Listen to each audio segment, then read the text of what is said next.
Social মিডিয়ার পরিধি যতই বাড়ছে, মিথ্যা এবং অপতথ্য ছড়ানোর মাত্রা ততই বাড়ছে। তাই অপতথ্য ছড়ানো বন্ধে কার্যকর পদক্ষেপ নিয়ে ভাবছে সরকার, বললেন তথ্য এবং সম্প্রচার প্রতিমন্ত্রী ইয়াসের খান চৌধুরী। শনিবার চট্টগ্রামের কালুরঘাট বেতার কেন্দ্র পরিদর্শনের সময় তিনি এ কথা বলেন। এ সময় প্রতিমন্ত্রী আরও বলেন, বিটিভির অনুষ্ঠানের মান বাড়াতে ফরেনসিক অডিট শুরু হয়েছে। এর ভিত্তিতে অনুষ্ঠান নির্মাণ এবং সম্প্রচারের মান উন্নয়নে প্রয়োজনীয় পদক্ষেপ নেওয়া হবে। কালুরঘাট বেতার কেন্দ্র থেকে শহীদ রাষ্ট্রপতি জিয়াউর রহমান বাংলাদেশের স্বাধীনতার ঘোষণা দিয়েছিলেন, তাই এটি সংরক্ষণের বিষয়ে সরকার দ্রুত উদ্যোগ নেবে।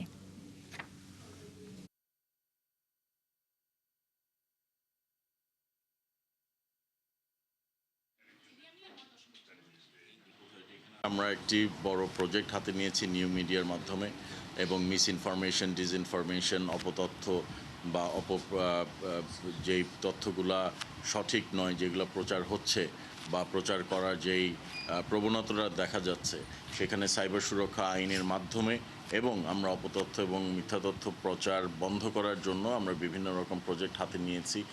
এডুকেট করার জন্য, পার্টিকুলারলি অনলাইন মিডিয়া বা বিভিন্ন রকম রিলস যারা বানান, এবং রিলসের মাধ্যমে আমরা বিভিন্ন রকম পরিকল্পনা নিয়েছি, যেগুলো আমরা শিক্ষণীয় রিলস আছে, যেগুলো আমাদের মন্ত্রণালয়ের মাধ্যমে করা হচ্ছে। নিউ মিডিয়া প্রজেক্টের আন্ডারে আমরা ট্রেনিং প্রোভাইড করছি সাংবাদিকদেরকে, বিভিন্ন জেলা এবং উপজেলা লেভেলেও আমরা ট্রেনিং প্রোভাইড করব।